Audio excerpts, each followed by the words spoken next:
Hello, good afternoon everyone. I'm Israeli government spokesman Eylon Levy. It is day 136 of the October 7th war. IDF fatalities since the start of the October 7 massacre have risen to 574. That's up by 4 since our last update.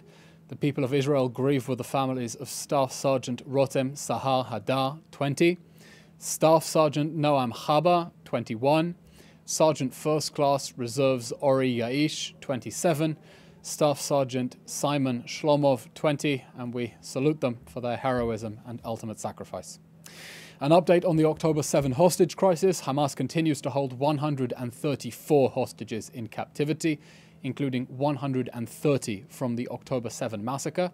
Of those hostages, 32 are known to be dead, with Hamas holding onto their bodies. That is, nearly 1/4 of the hostages have either been murdered in captivity or were murdered at the time of their abduction.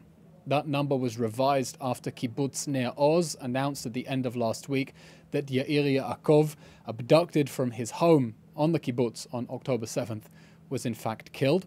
He is survived by his partner Merav and teenage sons Or and Yagil, who were also abducted on October 7th and were mercifully released during the last hostage release pause in November. Israel will continue to do everything to release the hostages still trapped in the Hamas terror dungeons. To date, 112 live hostages have been freed through a combination of strong military pressure and tough negotiations, and the Prime Minister has underscored that that is the formula for liberating all the others. Alongside the determined military effort, therefore, Israel remains in continuous contact with the mediating countries to advance a framework for the release of all 134 hostages. Prime Minister Netanyahu has called for the exertion of pressure, not only on Hamas but also on Qatar, in view of its ability to pressure Hamas. As the host country of Hamas's international leadership, and in light of Hamas's financial dependence on Qatar, Doha can press Hamas as no one else can, and we call on the international community to press Qatar to press Hamas so that we can bring back all of the hostages home now. An update on the IDF's activities against the Hamas terror infrastructure in the Nasser hospital in Khan Yunis. Over the past week, the IDF has been conducting a precise and targeted operation against Hamas in the Nasser hospital in Khan Yunis. It's done so on the basis of concrete intelligence about Hamas terrorists operating from inside and around the hospital, of course, in flagrant violation of international law. Hamas, we believe, has been using that hospital to hold hostages and potentially their bodies, and also previously as a base for rocket attacks. Before the start of this precise operation, given the sensitivity, the IDF took 3 actions in pursuance with its obligations under international law and, important to stress, going well beyond those legal obligations. 1. On February 13th, the IDF conveyed a formal demand to the Hamas Health Ministry in Gaza that Hamas cease military activity in the hospital immediately and that its military operatives leave the hospital. It warned that if that demand were ignored, it would reserve the right to act against these violations in accordance with international law. 2. The IDF facilitated evacuations of civilians seeking shelter from the hospital, securing humanitarian corridors out of the hospital.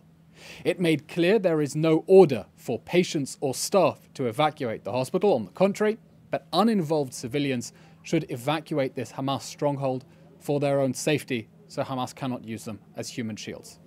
And 3, critically, the IDF ensured that the Nasser hospital remain operational throughout the mission, and therefore coordinated the transfer of medical equipment and supplies, including oxygen tanks and fuel for electricity, at the request of the hospital. Throughout all this, the IDF and Israel's leadership have been clear. We seek no harm to innocent civilians. We seek only to bring our hostages and bring them home. We seek to hunt down Hamas terrorists wherever they may be hiding. During the operation, the IDF arrested hundreds of suspected terrorists, including some posing as medical staff, and over 20 individuals who participated in the October 7 massacre. We have already released some of their names and identities. Following interrogations, we can confirm that hostages were indeed held at the Nasser hospital, and we have information that bodies of murdered hostages were held there too.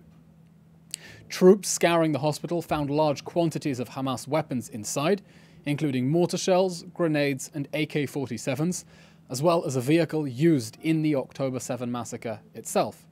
Shockingly, troops also found boxes of medicine designated for Israeli hostages, still sealed. Together with knowledge that neither of the hostages freed in last week's rescue mission received the medications earmarked for them, we have of course strong grounds to suspect that Hamas never delivered any of those medicines to the hostages. Throughout the targeted operation against Hamas in the Nasser hospital, IDF troops were instructed to ensure the continuous functioning of the hospital, and we continue to facilitate the provision of humanitarian aid to patients.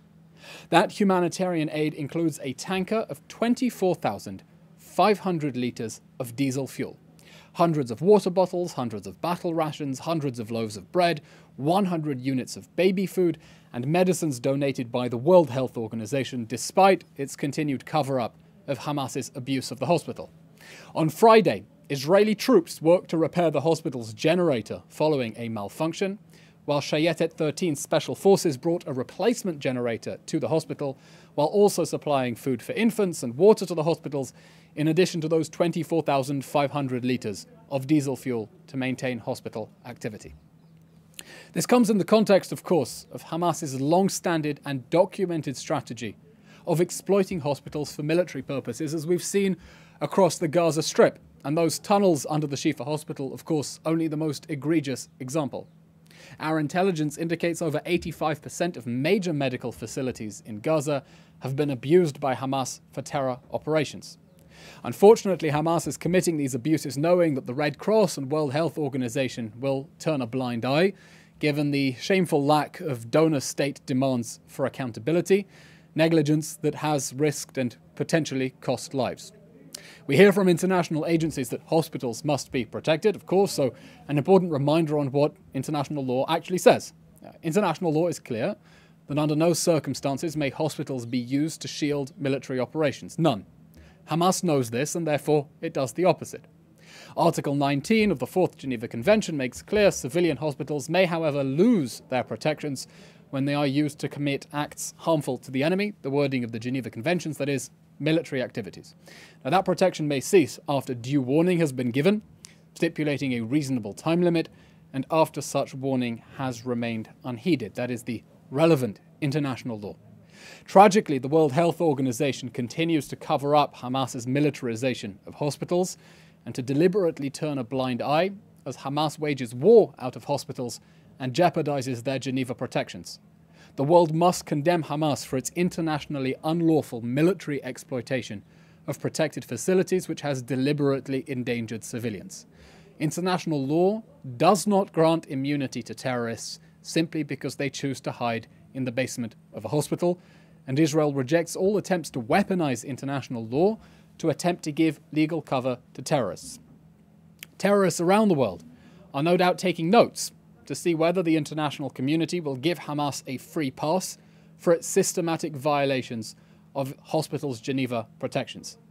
If Hamas gets away with it, the world will give direct encouragement to terrorists to replicate this strategy in other war zones, posing a clear and present threat not only to patients in those protected facilities, but also to international law and security. Now, an important update on Onra. Just before the weekend, Defense Minister Yoav Gallant revealed the identities and pictures of 12 Onra workers who actively participated in the October 7 massacre. That intelligence has, of course, been shared with allies. Anyone who has not seen those identities and names, please speak to us and we will make sure that you get that. In addition, we have significant indications that over 30 UNRWA workers participated in the massacre, facilitated the taking of hostages, and committed looting of Israeli communities. Out of 13,000 UNRWA workers in Gaza, 12%, that's 1,468, are active in Hamas and Islamic Jihad. That includes 185 UNRWA workers active in the military wing of Hamas and 51 active in the military wing of Palestinian Islamic Jihad. That is, of course, the tip of the iceberg, given what independent watchdogs have revealed about the celebration of the massacre in UNRWA teacher groups and, of course, the systematic indoctrination of Palestinian children, as foreign donor states are, of course, aware. Hamas continues to use UNRWA facilities to store weapons, base tunnel shafts, hide its fighters, and launch missiles. Onra is a Hamas front, and its international leadership continues to cover up Hamas's infiltration of the agency. It continues to blame Israel to cover up its own incompetence and complicity with Hamas's theft of aid. Just last week, we released photos of the cargo from 500 trucks full of aid piling up on the Gazan side of Kerem Shalom. That's 3 days full of humanitarian aid, waiting for the UN to collect it. And that should put to rest the frankly ridiculous allegations that Israel is not admitting enough aid into Gaza when there is still excess capacity at the Israeli crossings and more than the UN is able to pick up on the other side. The defense minister has therefore instructed the defense establishment to begin transferring aid delivery responsibilities to other agencies and organizations which are not in cahoots with terrorists, and we urge the international community to work with us to make sure that civilians who receive aid, the civilians who need it, and make sure that terrorists cannot steal it. Finally, an update from the northern front. In the north, Hezbollah continues its aggression against Israeli communities. We saw, of course, the massive barrage of rockets at the end of last week, which killed one female soldier. The IDF continues to increase readiness in the northern arena with brigade-level exercises and preparation for combat in winter weather conditions. We repeat our warning: Hezbollah must back off, or we will have to push it away. We cannot, nor will we, accept the ongoing displacement of around 100,000 Israelis for over 4 months now, and the continued shelling of their homes. The Prime Minister has been clear. This government is committed to returning citizens safely to their homes. That is the foremost obligation of the state, and this will be achieved diplomatically or militarily. And of course, we strongly prefer the diplomatic option based on UN Security Council Resolution 1701. That's it for today's update. We will, of course, take your questions. Thank you. First question from Lior Soroka, The Washington Post. How does Israel know hostages were held in Nasser Hospital? Lior, I would refer you to the video released by the IDF last week of the questioning of one of the terror suspects who was one of the suspects who was apprehended during that targeted and precise operation in the Nasser hospital, in which he spoke of around 10 hostages, to his knowledge, being held in the hospital. We have, of course, also been questioning the survivors of Hamas captivity, and that questioning has also yielded valuable information about the conditions in which hostages were held. I can refer you, if you would like, contact me later, to the specific video footage and to other remarks by IDF spokesperson Rear Admiral Daniel Hagari, who has addressed this issue specifically. Question from Jody Cohen, World is One News, India. Do you expect Ramadan to be a peaceful one in Rafa and in Jerusalem this year? We certainly very much hope that Ramadan will be peaceful, and we urge on all parties, of course, not to take advantage of what should be a religious festival, a time for families to be together, and use that to inflame religious tensions, as unfortunately we have seen in the past.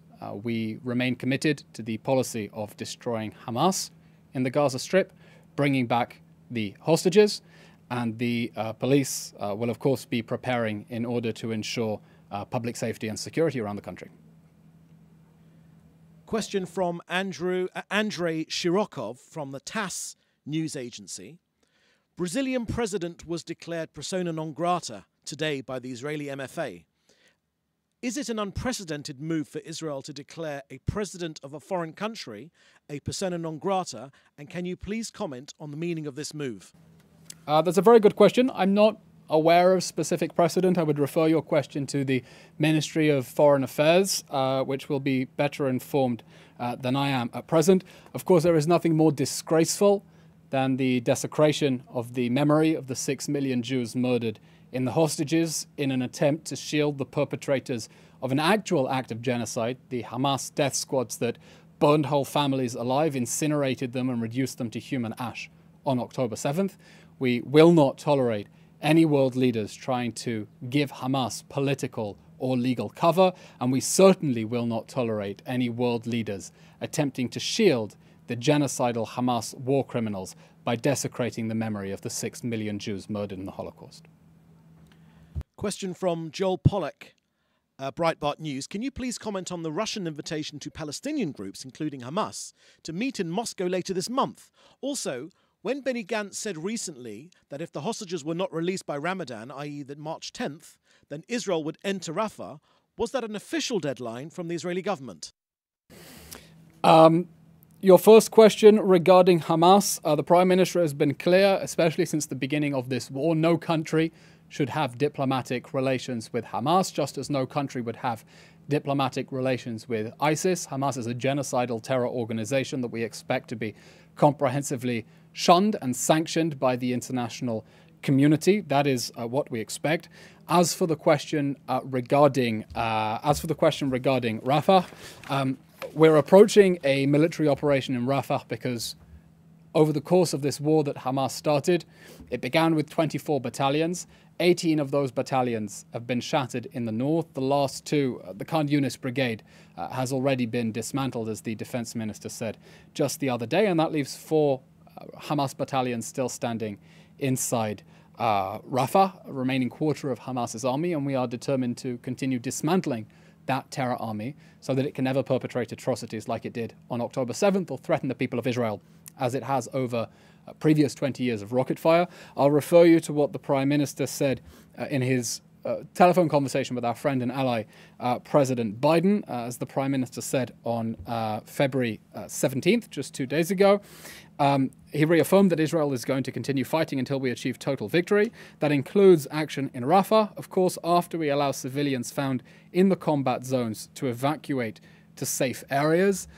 We will continue dismantling the Hamas military machine. In doing so, we will continue doing everything possible under international law to minimize harm to civilians. That includes the obligation of precaution, and we have given a lot of warning for civilians to be able to evacuate. We do not want Hamas to be able to use them as human shields. It's regrettable that instead of being housed in the humanitarian zone that we designated at the beginning of the war in al-Mawasi, these civilians were funneled into Hamas strongholds instead.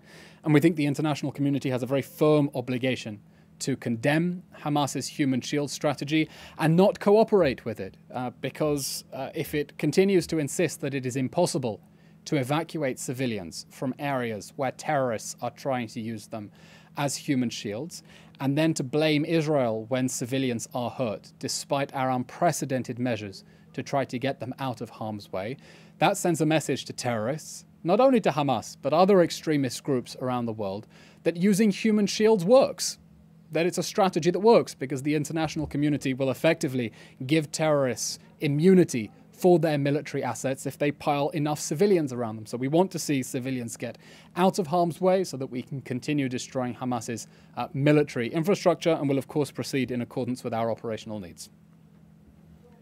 Question from Hannah Julian, the Jewish press. Will the government restrict the number of Israeli Arab Muslims who can pray at the AlAqsa Mosque on the Temple Mount in the upcoming holiday of Ramadan, and if so, why? And no immediate statement on the question of the AlAqsa Mosque in Ramadan. It's my understanding that decisions have not yet been made. We are waiting for an opinion of the Israel police, and of course decisions will be made in accordance with interests of public safety and security. Question from Jim Williams, Zenga International News Service, Washington, D.C. This week, the US is expected to block a United Nations resolution calling for an immediate ceasefire by Israel.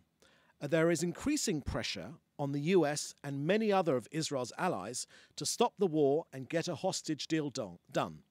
How long does the Prime Minister feel he can hold off the mounting pressure to strike a hostage deal? Well, of course there's pressure to try to get an immediate ceasefire that would abandon the hostages in Gaza and leave Hamas in power. Even before Israel began the response to the October 7 massacre, there were those who have been running interference for Hamas and trying to save it from the consequences of the October 7 massacre. I think it is striking and noteworthy that over 4 months after the massacre, Israel still maintains the support of its key allies to continue the job of finishing Hamas and bringing back the hostages. Not only the United States, which has stood foursquare behind us with very strong moral, military and diplomatic leadership since the start of the war. It's still the position of the British government that a permanent ceasefire is possible only after Hamas will have laid down its arms and brought back the hostages. And I note also the statement by the Prime Ministers of Australia, Canada and New Zealand from the other day that also said they want to see an end to the fighting, but that cannot be unilateral. The hostages must be released and Hamas must lay down its arms. I think there is widespread understanding within the democratic world. I'll refer you also to the statement from the European Parliament just a month ago saying, calling for a permanent ceasefire